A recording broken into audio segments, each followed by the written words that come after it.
अस्सलामुअलैकुम, welcome to my channel. उम्मीद करती हूँ आप सब लोग बिल्कुल ठीक होंगे और रमज़ान बहुत अच्छा गुजर रहा होगा। यहाँ हो गया हमारा सहरी का टाइम। सहरी करने में बहुत कम टाइम रह गया था क्योंकि आज किसी की आंख नहीं खुली, अलार्म भी नहीं बजा।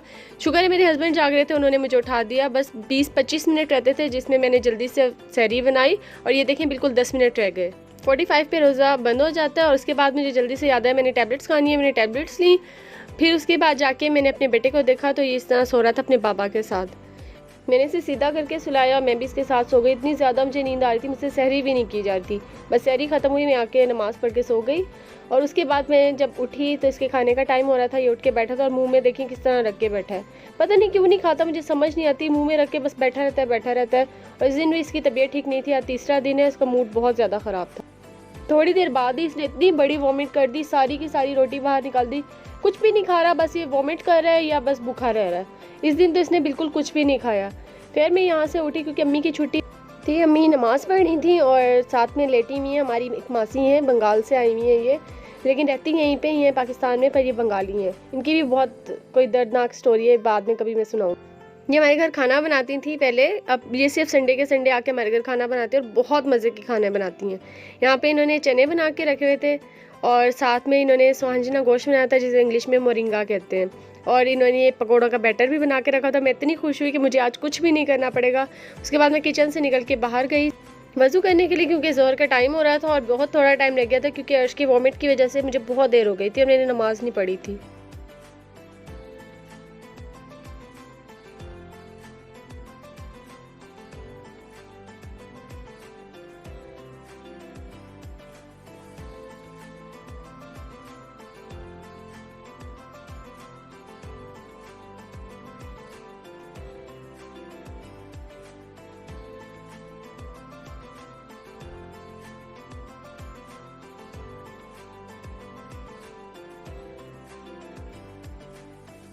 बाहर धूप इतनी शदीद तेज़ थी ना कि यहाँ मुझसे 1 मिनट भी नहीं खड़ा हुआ जाता। मैं जल्दी से अंदर गई, मैंने जाके नमाज़ पढ़ना स्टार्ट की क्योंकि पहले बहुत देर हो चुकी थी और मैं चाह रही थी कि बस जल्दी से नमाज़ पढ़ लूँ ताकि मेरी नमाज़ कज़ा ना हो।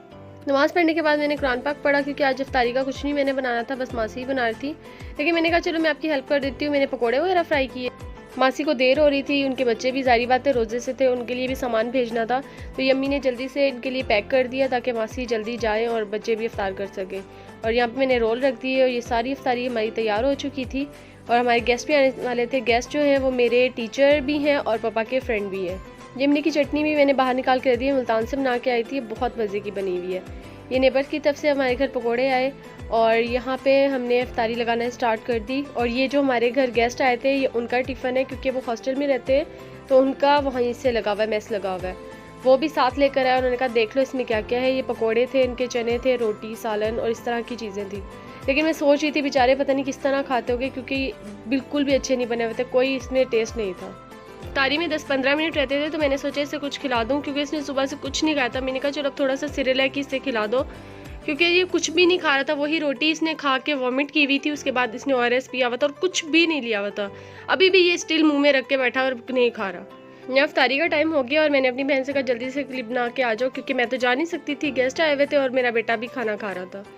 खैर इफ्तारी करने के बाद ये कमरे की हालत कुछ इस तरह हुई हुई थी, देखने लायक नहीं था, सारा कुछ बिखरा हुआ था। एक चादर मैंने थोड़ी सी सेट की और दूसरी अभी रहती थी और ये भी मैंने फिर कर दी और सुकून से मैं आके बैठी क्योंकि कमरा अब साफ़ सुथरा था।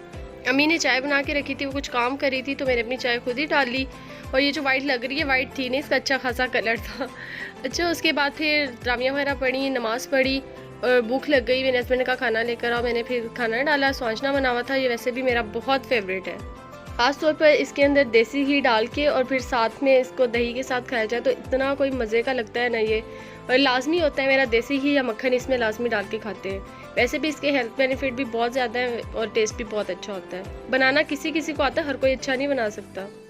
यहाँ इसके मिजाज फिर ख़राब हुए हुए थे, पता नहीं एक तो खा भी कुछ नहीं रहा था, भूखा था। और ये देखें इसने इतना कचरा किया हुआ था समेटो। उसके बाद फिर से गुस्सा आ रहा था, पता नहीं ये क्यों इस तरह कर रहा था, शायद तबीयत ठीक नहीं है, बीमारी की वजह से चिड़चिड़ा हुआ है, बस चाह रहा है कि सारा दिन मैं इसके साथ चिपकी रहूँ। कहीं मुझे हिलने ही नहीं दे रहा था, वरना मेरी बहन के साथ इसकी बहुत बनती है। सारा दिन ये और इसकी खाला खेलते रहते हैं और कचरा करते रहते हैं, समेटते भी रहते हैं और कचरा करते रहते हैं और मैं सारा दिन इनको डांटती रहती हूँ। लेकिन आज तो खैर उसके पास भी नहीं जा रहा था और कह रहा था कि ये जो मैंने कचरा किया ना ये भी आप ही संभालो। बस इसके चिड़चिड़ेपन की वजह से भी मैंने कुछ भी शूट नहीं किया, इसे सुलाया, खुद भी सो गई। यहाँ पे मैं करने लगी अपने व्लॉग का एंड। उम्मीद करती हूँ आपको मेरा व्लॉग अच्छा लगा होगा। मिलते हैं न्यू व्लॉग में, तब तक के लिए अल्लाह हाफिज़। अपना बहुत सारा ख्याल रखिएगा।